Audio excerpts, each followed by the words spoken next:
Hello everyone, welcome back. So आज के इस वीडियो में हम बात करने वाले हैं बिजनेस लॉ पेपर के बारे में। और जैसा हमने प्रॉमिस किया था कि वीक में हम लोग 2 वीडियोस लाएंगे, तो अराउंड 3 डेज हो चुके हैं। सो वीडियो आपके पास है। अब इस वीडियो में हम बात क्या करने वाले, बेसिकली आप अगर बिजनेस लॉ की बात करो, आपने मेरा बिजनेस लॉ का वीडियो देखा होगा जो पेपर एनालिसिस का है। मैंने उसमें भी एक बात बोली थी, ये हाईएस्ट स्कोरिंग सब्जेक्ट है, सबसे खूबसूरत सब्जेक्ट है, बहुत ईजी होता है बिजनेस लॉ। मैं क्यों बोल रहा हूँ ईजी है, उस बारे में बताऊँगा। और आज बिजनेस लॉ में कुछ आपको ट्रू फैक्ट्स बताऊँगा जो शायद ही आपने किसी वीडियो में देखे होंगे, और अगर नहीं देखे होंगे तो प्लीज़ मुझे कमेंट में ज़रूर बताइएगा कि ये फैक्ट आपको कैसे लगे। तो आइए देखते हैं, फैक्ट से शुरुआत करेंगे, फिर आपके लिए 10 इंपॉर्टेंट क्वेश्चन, डायरेक्ट क्वेश्चन दूंगा और कुछ केस स्टडीज़ के आपको पीडीएफ लिंक मिल जाएंगे। अभी सर डायरेक्ट क्वेश्चन की क्यों बात कर रहे हैं हम, अगर आपने नवंबर 2018 का पेपर एनालिसिस चेक किया हो, अराउंड 43 मार्क्स के क्वेश्चन डायरेक्ट थे।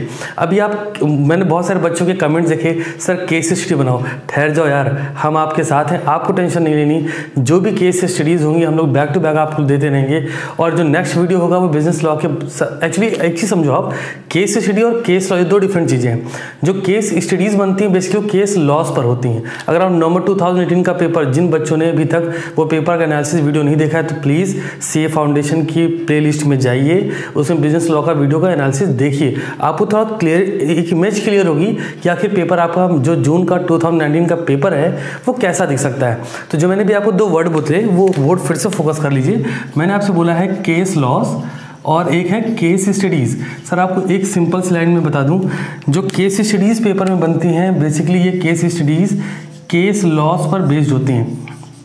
अब अगर आपको केस लॉस नहीं पता तो टेंशन होगी, बट टेंशन नहीं लेनी, क्योंकि हम है ना, हम आपको बताएंगे केस लॉस कैसे होने हैं, कौन से केस लॉ को बहुत सेंट्रलाइज करके बताएंगे, जिससे आपको बहुत बड़े बड़े केस लॉस ना पढ़ने पड़े। तो आइए कुछ फैक्ट्स की बात करते हैं, फिर 10 इंपॉर्टेंट क्वेश्चन की बात करेंगे। तो चलिए शुरुआत करें। सबसे पहले इंडियन कॉन्ट्रैक्ट एक्ट क्यों बोलता हूँ सबसे ईजी है, जरा देखो आपके इंडिया में जो टोटल एक्ट हैं सर वो कितने हैं।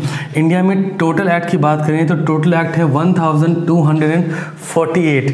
टोटल कोर्ट जो केसेस हैं हमारे पास, जो एक्ट हैं, टोटल लॉज इन इंडिया वो है 1248। अभी टोटल लॉज इतने हैं, इसमें सेंट्रल स्टेट दोनों हैं।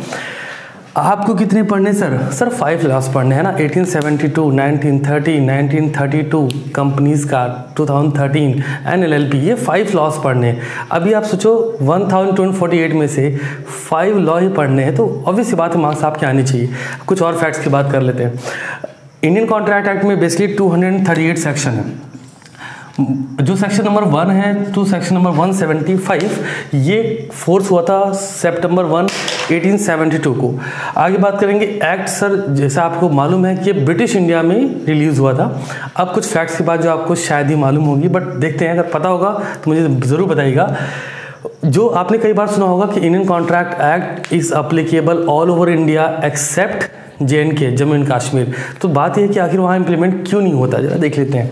Why not applicable in JNK? Because of article 370 of Indian code. Indian code में एक आर्टिकल 370 था, जिसकी वजह से JNK में, मतलब जम्मू एंड कश्मीर में इंडियन कॉन्ट्रैक्ट एक्ट इंप्लीमेंट नहीं हो पाता। तो क्या वहाँ पे कोई बिजनेस नहीं होता, क्या वहाँ पे कोई कॉमर्शियल नेचर के एग्रीमेंट नहीं होते? सर होते तो होंगे, ऑब्वियस सी बात है, क्योंकि वहाँ भी सर्वाइवल है। तो अगर वहाँ पे होता है तो क्या, अगर वहाँ पे इंडियन कॉन्ट्रैक्ट एक्ट इंप्लीमेंट नहीं होता तो वहाँ क्या होता है सर, उस स्टेट ने अपना एक अलग लॉ ही बना डाला है। तो देखो, the contract act Jammu and Kashmir 1977, ये एक्ट वहाँ का है। आई नो ये चीज़ें बहुत इंपॉर्टेंट है क्योंकि आपको जाननी चाहिए। सर अब एक क्वेश्चन बनता है कि जो सर इतने सारे सेक्शन हैं, है ना, नीचे बता रहा हूँ, जो इतने सारे सेक्शन हैं आखिर ये होते कहाँ होंगे। तो आइए देख लेते हैं। बेयर एक्ट के नाम से ये चीज़ें बहुत ही इंपॉर्टेंट। बेयर एक्ट 1834 में आया था। बेयर एक्ट बेसिकली है क्या, dictionary of any section of a particular act. आप किसी भी एक्ट की डिक्शनरी जानना चाहते हैं तो आप बेयर एक्ट में सर्च कर सकते हैं। कुछ लोग सोच रहे होंगे अच्छा ऐसा है क्या, गूगल पे सर्च करिएगा बेयर एक्ट। सर जब भी आप सीए फाउंडेशन कर ही रहे हो तो आप एक सीए बनने की जर्नी में आ चुके हो, तो इस जर्नी में आपको ऑडिट करने का मौका बहुत एंड पे मिलेगा। बट मैं चाहता हूँ आप अभी से इस प्रोसेस को फॉलो करें, है ना, बस आप मज़ा आने वाला है आपको। तो ये कुछ बेसिक चीज़ें थी जो मैंने आपको बताई। अब बात कर लेते हैं उन डायरेक्ट क्वेश्चंस की जो पेपर में देखने को मिल सकते हैं। तो क्वेश्चन नंबर 1 से स्टार्ट करेंगे। ये क्वेश्चन इतने इंपॉर्टेंट हैं कि आपको इसको प्रिपेयर कर लेना। देखो आप पूरी बुक पढ़ो, मुझे इससे टेंशन नहीं है, ना आपको टेंशन है, पूरी बुक तैयार कर लो। बट मेरी रिकमेंडेशन ये है कि जो भी क्वेश्चंस मैं आपको इस वीडियो के थ्रू दे रहा हूँ, फर्स्ट रिकमेंडेशन में पहले उनको प्रिपेयर करिए। टाइम बचता है तो आप बाकी प्रिपेयर कर लीजिएगा। आप जाके मेरा कंपनी लॉ का वीडियो, अगर आप सेकेंड ईयर के स्टूडेंट हो, इनकम टैक्स का वीडियो, कॉर्पोरेट अकाउंट का वीडियो चेक करो।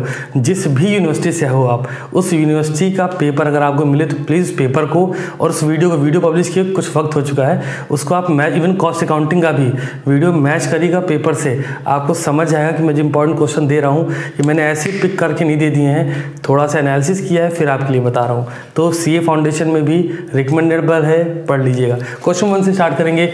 All contracts are agreement but all agreements are not contract. Example के लिए आप समझ सकते हो कि all agreements are not contract because agreement के 4 टाइप्स हैं, है ना। कॉमर्शियल नेचर का एग्रीमेंट होता है जो कॉन्ट्रैक्ट जाके बनता है। बाकी रिलीजियस नेचर या फिर डोमेस्टिक नेचर, ये जो एग्रीमेंट होते हैं कॉन्ट्रैक्ट नहीं बनते। बट यस, अगर कोई कॉन्ट्रैक्ट हो चुका है तो अल्टीमेटली वो एग्रीमेंट तो है ही। सेकंड क्वेश्चन की बात कर लेंगे।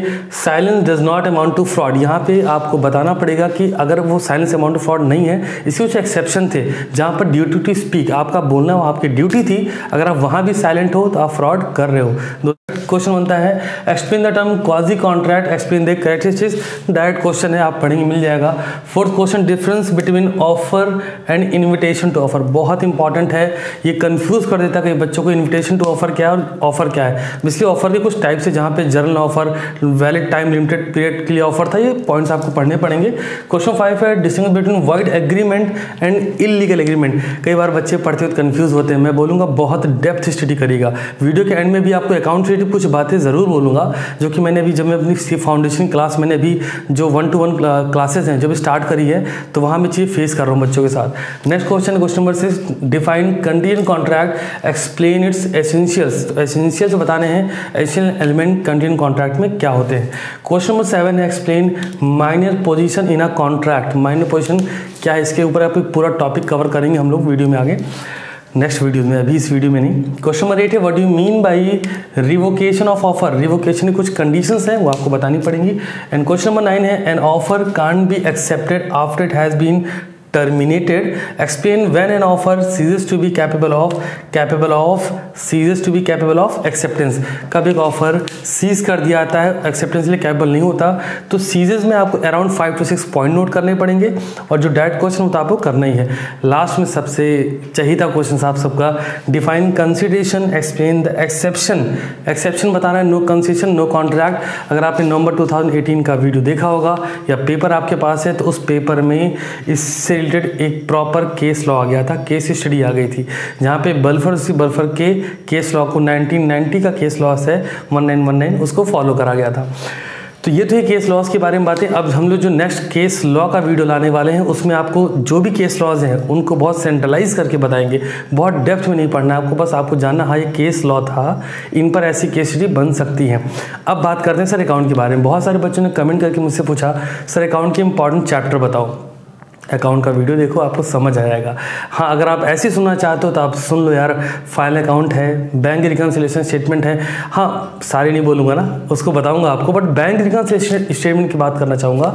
जब मैं वीडियो में आपको ऐसे बता रहा हूँ, बैंक रिकन्सिलिएशन जब आपने क्लास 11th में पढ़ा होगा तो वहाँ पर आपने क्या डायरेक्ट स्टेटमेंट देखा, उसको आपने BRS में इंक्लूड कर दिया और आपने आंसर लाया। यहाँ पर क्या करना पड़ेगा आपको, फर्स्टली कैश बुक बनानी पड़ेगी, फिर BRS का स्टेटमेंट बनाना पड़ेगा। आप अपने इलस्ट्रेशन उठा के चेक कर लेना, और जो पेपर में आएगा, अगेन रिपीट कर रहा हूँ, स्टडी मटेरियल से ही आएगा।